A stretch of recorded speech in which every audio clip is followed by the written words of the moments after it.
Assalamualaikum warahmatullahi wabarakatuh.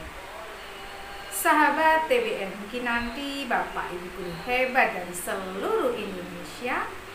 Ketemu lagi dengan saya Ibu Eni Sudarwati dari TBM Kinanti, Bojonegoro, Jawa Timur. Pada kesempatan kali ini saya akan membaca salah satu kisah inspiratif dari buku Goresan Pena Wanita Indonesia dengan judul Aku dan Rezekiku Aceh, karya Ibu Eti Kurniati SST. Demikianlah kisahnya. Impian kecil. Bagi sebagian orang, rezeki itu berupa uang, punya rumah atau benda-benda yang bisa dinikmati, ataupun bisa pergi jalan-jalan dan punya keluarga bahagia. Namun bagi saya, bisa berkunjung ke Aceh adalah rezeki yang saya impikan sejak kecil. Nama saya Eti Kurniati, anak berdarah Jawa kelahiran Jayapura, Papua, yang mana banyak orang menyangka saya tidak terlihat seperti Jawa sama sekali, atau terlihat seperti orang Papua sama sekali. Orang tua saya merantau ke Jayapura yang saat itu bernama Provinsi Irian Jaya. Karena beliau ditempatkan oleh sekolah kedinasannya pada sebuah instansi pemerintah di kota Jayapura. Kata ibu saya, yang saat itu ikut suami ke Jayapura, yaitu pada tahun 1986. Kota Jayapura waktu itu masih banyak pepohonan, alias masih banyak lahan belum tergarap. Karena saat itu pembangunan belum segencar sekarang atau provinsi lainnya. Jayapura adalah kota kelahiran saya. Lahir pada tahun 1987, menjadikan saya menjadi anak yang jauh dari lingkungan keluarga besar di Jawa. Jayapura saat itu cuma ada keluarga ayah atau ibu saja yang merantau ke sana. Walaupun tidak terlalu akrab dengan keluarga besar, namun setiap momen lebaran keluarga yang merantau sering silaturahmi ke tempat atau rumah kami di Jayapura. Hidup di daerah minoritas membuat saya mengerti arti kata dan makna toleransi yang sesungguhnya. Kalau Idul Fitri kami selalu dikunjungi oleh teman kantor dari ayah saya dan teman guru sekolah dari ibu saya. Begitu juga Natal kami sering balas mengunjungi teman, kerabat atau tetangga yang merayakan. Oh iya, ibu saya mencari kerja di Jayapura dan akhirnya diterima PNS menjadi guru matematika di salah satu SMP negeri Jayapura, Papua. Ibuku sangat menikmati profesinya menjadi guru hingga saat ini. Sebagai anak kandung, pulang sekolah TK suka ikut ke sekolah, main-main sendiri di halaman sekolah, atau sekedar mencari perhatian murid-murid ibu. Saat itu, Jayapura menjadi kenangan yang baik untuk sekolah TK-ku, hingga akhirnya ayah mendapatkan penugasan mutasi ke wilayah Wamena, Kabupaten Jayawijaya. Kabupaten Jayawijaya kita kenal dengan kota Wamena adalah tempat di mana mulainya saya mengenyam pendidikan sekolah dasar. Daerah kabupaten di Papua pada tahun 1993 masih jauh dari pembangunan. Dinginnya udara menjadikan saya harus memakai selimut tebal setiap mau tidur. Setiap pagi kalau mau pergi ke sekolah kami wajib pakai jaket. Karena dinginnya bisa sampai di bawah 10 derajat Celcius jika dalam kondisi hujan. Namun ada hal yang unik di sana, yakni banyak orang asli Wamena yang tidak memakai baju. Entah karena mereka belum mengenal baju atau masih mempertahankan adat istiadat yang kental. Saya masih kurang paham. Bagi laki-laki, mereka memakai koteka saja. Sedangkan bagi perempuan, mereka memakai sali atau rumbe-rumbe dari tumbuhan rerumputan. Namun saat itu kota Wamena menjadi kota damai bagi saya, meskipun jauh dari pembangunan. Di sana hari-hari seperti biasa.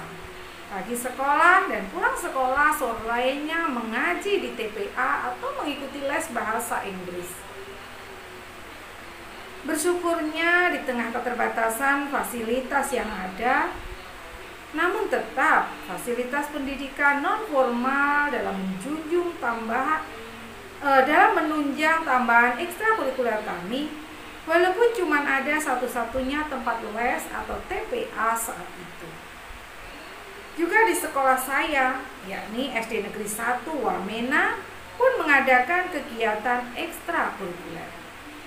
Yakni setiap Sabtu sore kami ada kegiatan pramuka untuk anak kelas 4, 5, dan 6. Khusus saat saya kelas 5, guru kami punya inisiatif mengajarkan pelatihan baris berbaris setiap Senin dan Rabu sore.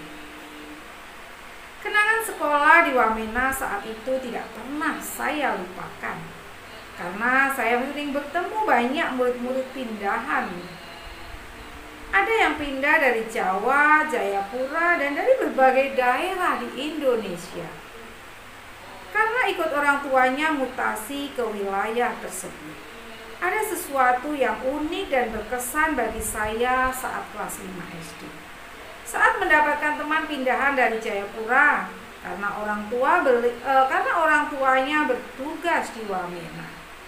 Ya, dia anak berdarah Aceh Jawa. Pada saat jadi anak baru, khas dengan nuansa Acehnya. Pada saat mendapatkan tugas kesenian menyanyikan lagu-lagu daerah, fasih menyanyikan lagu daerah dari Aceh, yakni Beongong Jeumpa.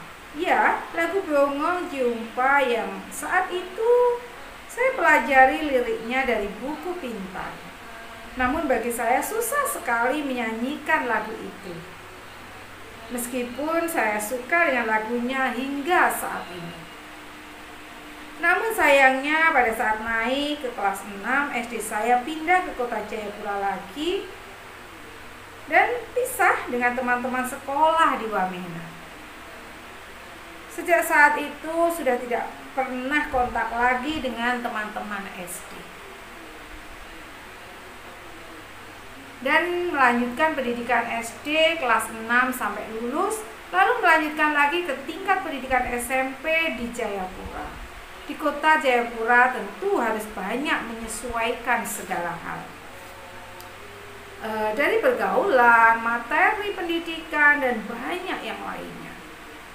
Belajar di Jayapura tentu sedikit berbeda dengan pendidikan di Kabupaten Jayawijaya Wamena. Banyak tentunya ketertinggalan materi pelajaran yang saya dapatkan sewaktu menjalankan pendidikan di Wamena dibanding dengan mengikuti pendidikan di Jayapura. Selama SMP saya tidak terlalu mengejar prestasi, namun menjaga pergaulan dengan teman itu yang sangat perlu. Menjaga pergaulan perlu diperhatikan dan diawasi ketat, mengingat rawannya pergaulan di usia labil saat itu. Kemudian saat SMP menjalani hari-hari di sekolah dengan biasa saja. Nilai angka 7 adalah favorit saya. Angka 7 adalah angka yang menurut saya cukup saat itu, tidak lebih dan tidak kurang. Intinya layaklah untuk naik kelas. Sehingga nilai rapot saya kala itu banyak yang mendapatkan angka 7. Sampai suatu saat orang tua saya pernah berpesan, masa sih mati-matian nilainya hanya 7 terus. Namun itulah saya, entah kenapa senang sekali dengan angka 7. Karena dirasa angka yang menggambarkan cukup untuk penilaian pada dunia pendidikan. Lapar, makan apa ya? Sari roti sobek, bikin begini selalu yummy. Sari roti selalu happy, yummy. Sari roti kasur, bikin begitu selalu yummy, happy. Sari roti keras, dimakan langsung enak. Sari roti sandwich, kreasikan sesukamu. Selalu yummy, happy. Sari roti selalu yummy. Cambuk prestasi dimulai. Selanjutnya, ketika UAS SMP, target saya adalah cuma lulus ujian. Nilai ujian yang didapatkan bisa menjadi syarat minimum buat masuk ke sekolah negeri saat itu, yakni SMA Negeri 1 Jayapura. Yang masuk sekolah negeri pada zaman itu merupakan sekolah favorit. Meskipun sudah ada sekolah unggulan, yakni SMA Negeri 3 Jayapura dan SMA Negeri 5 Jayapura, yang diperuntukkan khusus untuk orang asli Papua yang berprestasi. Karena saya bukan orang asli Papua, harus sadar akan adanya sekolah negeri lainnya yang bisa menunjang pendidikan. Akhirnya saya diterima di SMA Negeri 1 Jayapura dengan nilai UAN mendekati syarat minimum masuk ke SMA tersebut. Alhamdulillah keterima di SMA Negeri 1 Jayapura, mengikuti serangkaian kegiatan mulai dari MOS, lanjut sekolah seperti biasa. Namun ada yang menarik selama bersekolah di SMA Negeri 1 Jayapura ini, yaitu ditempatkan di kelas khusus untuk anak-anak yang nilai UAN-nya mendekati rata-rata. Diberikan kesempatan mengikuti sebuah lomba merupakan cambuk untuk memperbaiki nilai yang tidak hanya cukup dengan angka 7. Saat itu banyak hal sulit dalam mengerjakan soal yang saya hadapi, terutama saat mengikuti lomba-lomba olimpiade mata pelajaran kimia dan fisika. Meskipun tidak menang dalam olimpiade mata pelajaran tersebut, namun bisa membawa pulang piala dan menjadi harapan satu lomba matematika tingkat SMA di Universitas Cendrawasih tahun 2007. Bagi saya sudah menjadi titik tolak yang luar biasa, meyakinkan diri ini bahwa sebenarnya saya mampu dengan izin Allah Subhanahu wa Ta'ala mengikuti sebuah lomba antar sekolah SMA. Saya adalah anak yang cukup tidak pede dalam tampil di depan umum. Namun hal itu harus dipaksakan setelah mendapatkan prestasi harapan satu lomba matematika tersebut. Saya memiliki fokus untuk mempersiapkan UAN SMA. UAN itu adalah hal yang paling penting dan paling saya takuti. Di samping ujiannya yang tegang, nilai yang keluar pun susah diprediksi. Pasrah dan tawakal saat UAN itulah yang saya lakukan.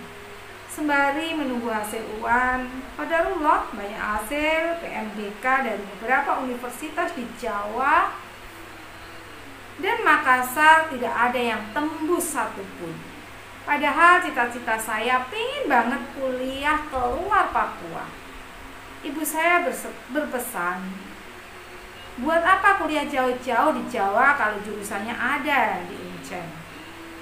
Selanjutnya, tantangan yang lebih dan harus dihadapi adalah kalau orang tua saya bilang, boleh kuliah di Jawa, yang penting kuliahnya lulus langsung dapat kerja. Gak perlu nyari-nyari atau minta kerjaan sama orang tua.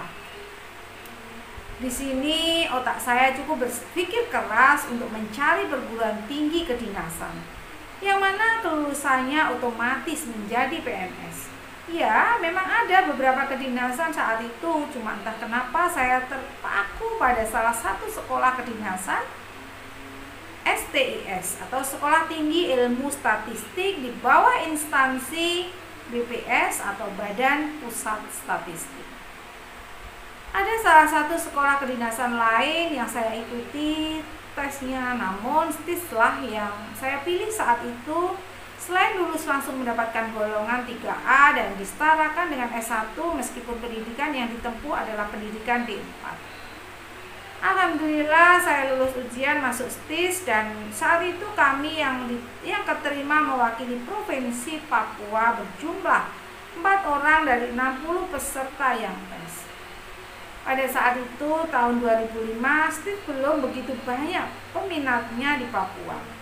Peminat terbanyak adalah STAIN dan banyak siswa-siswa lulusan SMA lebih senang kuliah di Jawa, seperti mengikuti SPMB dan program penerimaan jalur khusus ke ITB, Unpad, ITS, dan beberapa universitas lainnya di Pulau Jawa.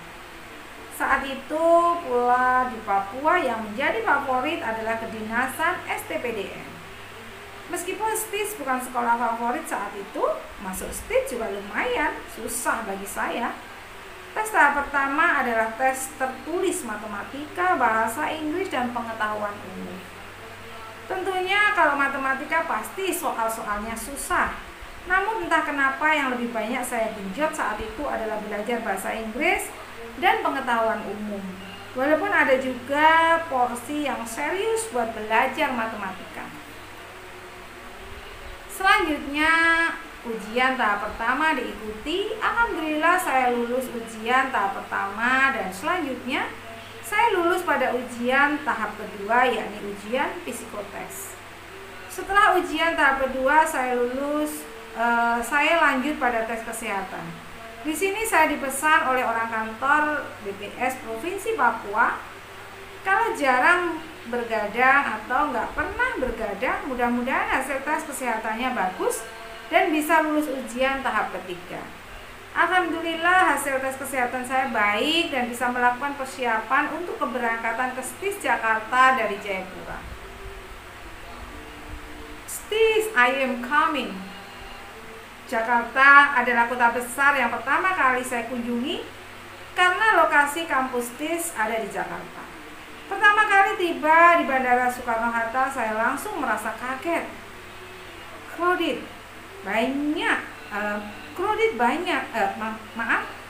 banget. Meskipun saya dijemput oleh keluarga saya dan diantar oleh ayah saya. Selanjutnya saya melakukan pendaftaran ulang di kampus STIS Jakarta. Hari-hari selanjutnya saya mengikuti rangkaian kegiatan selama bertahan di kampus. Aturan kampus kami ada sistem drop out atau DO pada semester 1 dan semester 2 pada tingkat 1. Selama kuliah kami seperti sekolah lainnya hanya datang ke kampus dan menyesuaikan jadwal saja dari mata kuliah yang sudah diatur oleh kampus. Kami tidak perlu urus yang namanya KRS atau sistem semester pendek. Hari-hari saya lalui dengan banyak berdoa, semoga saya bisa lulus dan tidak DO dan sampai di tingkat 2 dengan mata kuliah yang lebih berat seperti mata kuliah statistik, matematik, stat-math, yang mana saya kena remedial dan hanya bisa berdoa yang banyak semoga saya lulus ujian dan bisa naik ke tingkat 3 dan tidak mengalami tinggal tingkat selama pendidikan di STIS. Setelah lulus dari STIS, saya magang di BPS Pusat sekitar 3 bulan sambil menunggu penempatan. Saat itu saya sangat tidak ingin kembali ke Papua. Ya, saya ingin sekali ke Aceh. Karena dari lahir hingga besar saya berada di daerah minoritas Muslim, sehingga saya ingin sekali ke Aceh. Namun Allah Subhanahu wa Ta'ala berkehendak lain. Saya akhirnya ditempatkan kembali sesuai asal ikatan dinas saya, yakni Papua. Petualangan negeri sipil. Penempatan pertama saya adalah Kabupaten Tolikara. Meskipun kantornya masih berinduk di wilayah Jayawijaya Wamena, ya saya kembali ke wilayah di mana saya dulu pernah melanjutkan pendidikan sekolah dasar. Pertama kali saya menginjakkan kaki di Tolikara yang beribu kota di Kecamatan Karubaga, saya kaget sekali karena Kita termasuk kabupaten pemekaran yang minim infrastruktur dan untuk mandi hanya mengandalkan air hujan. Pada saat turun lapangan pun sebagai petugas survei BPS, saya merasa aura masyarakatnya yang gampang terpancing emosi dan sering adanya perang. Hal ini yang kadang membuat saya tidak betah di samping medan lapangannya di wilayah Kalumbaga yang banyak jalan tanjakan dan curam. Setahun penugasan di Tolikara akhirnya karena satu dan lain hal saya akhirnya mutasi ke Kabupaten Jayawijaya Wamena. Ya, saya akhirnya menetap di Wamena sekitar 6 tahun. Selama di Wamena saya menemukan kehangatan kekeluargaan yang damai. Di samping teman kantor yang rasa keluarga, hingga saat ini saya juga menemukan banyak teman-teman merantau yang saya anggap seperti keluarga sendiri. Selain itu juga di Wamena banyak aktivitas sosial yang bisa saya kerjakan, termasuk mengajari ngaji anak-anak muslim Papua yang ada di desa Hitigima, Walesi, dan Megapura. Dan tidak ketinggalan mengajarkan perawan untuk mata pelajaran yang akan diujiankan oleh anak-anak MTS Walesi karena diminta tolong oleh salah satu relawan guru Walesi, yaitu Ibu Anggita Fatimah Siregar. Selama mengajar mengaji dan memberikan sedikit privat ke anak-anak MTS Walesi, jujur saya seperti bahagia sekali. Walaupun saya tahu mereka mungkin anak susah menghadapi uang yang tidak semudah siswa-siswa di sekolah lainnya dengan segala fasilitas. Mereka adalah anak-anak yang sebatas pulang sekolah membantu orang tuanya yang bekerja di kebun untuk memanen ubi jalar, kalau di Wamena disebut hipere, dan sayuran lainnya demi menyambung hidup, ditambah kadang ikut berjualan di pasar Wamena. Tahun 2017 saya diminta orang tua untuk pulang ke Jayapura. Akhirnya bulan Juli saya mendapatkan SK mutasi ke BPS Kabupaten Jayapura. Ya, selama di Papua saya selalu atau sering melihat atau mencari-cari foto tentang daerah Aceh. Seringnya posting di Facebook, kapan ya bisa ke Museum Tsunami Aceh, kapan ya bisa foto di Masjid Baitur Rahman Aceh. Begitu saja selama penempatan di wilayah tugas, karena mengingat jauh ke Aceh dari Jayapura sangatlah jauh dan belum mendapat restu dari orang tua untuk sekedar hanya traveling ringan ke sana. Selama pindah ke Kabupaten Jayapura, saya dihadapkan pada kejayaan yang menurut saya berat, yaitu pendataan usaha mikro, kecil, dan besar yang merupakan kelanjutan dari sensus ekonomi tahun 2016.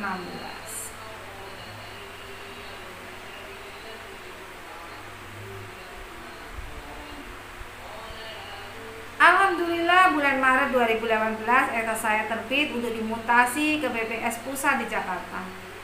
Sejak pertama bekerja di BPS Pusat, saya tidak menyangka bahwasanya saya pertama kali perjalanan dinas ditugaskan ke Provinsi Aceh bulan Oktober 2018 selama 5 hari. Sungguh sangat tidak menyangka saya bahwa rezeki dari Allah untuk saya menginjakkan kaki di Provinsi Aceh akhirnya terjawab sudah. Alhamdulillah bisa terus melihat Pulau Sabang, masyarakat Masya Allah, Tabarakallah. Dan di bulan April 2019 saya ditugaskan kembali dinas ke Aceh walaupun cuma seminggu. Sholat subuh di Masjid Baitur Rahman adalah impian saya yang tidak ternilai harganya. Sungguh besar karunia Allah jika Dia berkehendak memberikan rizki buat hambanya. Sampai sekarang keinginan saya untuk bisa mengunjungi Aceh tetap ada dalam keinginan saya, meskipun sudah 2 kali tertunda untuk dinas ke Aceh karena kondisi pandemi COVID-19. Demikian tadi kisah inspiratif dengan judul Aku dan Rezekiku Aceh, karya Ibu Eti Kurniawati SST. yang dimuat dalam buku Goresan Pena Wanita Indonesia. Terima kasih dan mohon maaf atas segala kekilafan. TBM Kinanti maju bersama literasi Indonesia. Wassalamualaikum warahmatullahi wabarakatuh.